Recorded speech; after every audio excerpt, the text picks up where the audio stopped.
ఇక్కడ ముఖ్యంగా 2 విషయాలు ఏంటంటే, ఒకటి రామారావు గారు, నాగేశ్వరరావు 2 కళ్ళు ఇండస్ట్రీకి. అవును. నాగేశ్వరరావు గారు రామారావు గారి కన్నా సీనియరు.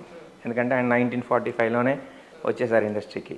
అప్పట్లో సీతారామ జననం, ధర్మపత్ని అవి ఆల్రెడీ చేస్తున్నారు. ఆ తర్వాత 1948లో కీలుగుర్రం అవన్నీ చేస్తున్నారు ఆల్రెడీ. ఆయన అప్పటికే స్టార్. అవును. తర్వాత రామారావు గారు ఇండస్ట్రీకి రావడం అనేది 48లో వచ్చినప్పుడు మన దేశం ఫస్ట్ పిక్చర్. ఓ మన దేశం ఫస్ట్ పిక్చర్. అది మిర్జాపురం రాజా గారు నిర్మాత, కృష్ణవేణి గారు హీరోయిన్. మిర్జాపురం రాజా గారి ఫ్యామిలీ ఇంకా ఉన్నారండి అక్కడ? అనురాధ గారు ఉన్నారు కదా, కృష్ణవేణి గారు డాటర్ అనురాధ గారు. అనురాధ ఫిలిమ్స్ అని ఉండేది మనకి, చాలా సినిమాలు తీశారు వాళ్ళు. తర్వాత నాగేశ్వరరావు గారితో కూడా తీశారు వాళ్ళు. Okay okay. అనురాధ గారు.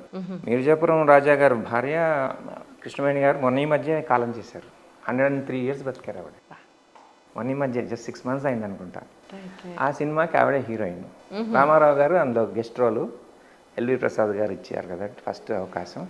చేసిన తర్వాత ఆ రోజు సినిమా ఆవిడకి షూటింగ్ ఉన్నా లేకపోయినా కృష్ణవేణి గారు వస్తూ ఉండేవారు. వారి ప్రాజెక్టే కదా అది, వచ్చి కూర్చుంటూ ఉండేవారు. ఆ రోజు లాస్ట్ డే రామారావు గారి సినిమా షూటింగ్ అయిపోతుంది ఆ రోజుతో. సరే ఆయనకి చెక్ ఇవ్వాలని చెప్పి చెక్ రాసి మేనేజర్ని పిలిచి వారికి చెక్ ఇచ్చేసేయండి అని పంపిస్తే, రామారావు గారు ఏంటిదంటే చెక్ ఇమ్మన్నారు మేడం గారు, కవర్లో పెట్టింటే నేను తీసుకోను అన్నారు.